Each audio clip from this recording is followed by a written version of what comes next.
आज मु आम बाड़ीर प्रथम काकुड़ी तोलिली।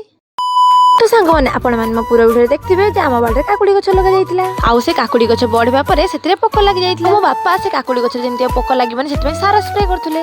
आउ आपण माने देखंतु एथिरे सार स्प्रे करिया परे केमिति पोक लागिबा कमी जाइति। गछरे पोक लागिबा कमी नै देखु नांती केते सुंदर सुंदर काकुड़ी फूल हेछि। आउ सत्य कहबी ए सबुजे सबुजे गछ भितरे हळदे हळदे फूल ना बहुत सुंदर देखा जाउछि। खाली जे गछरे फूल धरछि ताहानु एथिरे फळ मध्ये फळिछि। आउ जानिछु ना मु तो भाबुतले एथिरे काकुड़ी हेइ नै बोली। मु मो बापा भी भाबुतले जे गछरे काकुड़ी हेइ नै बोली। किंतु से आज सकाळे संधान करके पाइले जे गछरे काकुड़ी हेछि। आउ जानिछु ना मु जेतेले जानले जे आम गछरे काकुड़ी हेछि बोली सेतेबेले मो खुशी कइले आ न सर। तो मु तो खाली आका पका होता केमती काकुड़ी तोली आनी खाई बोली काहे कि मते बाड़ी काकुड़ी खाइବାକୁ ना भारी भल लागे। आपण मन के भितर का को मो भले एमती बाड़ी काकुड़ी खाइବାକୁ भल लागे कमेंट निश्चय जणाइबे। रहिली जय जगन्नाथ।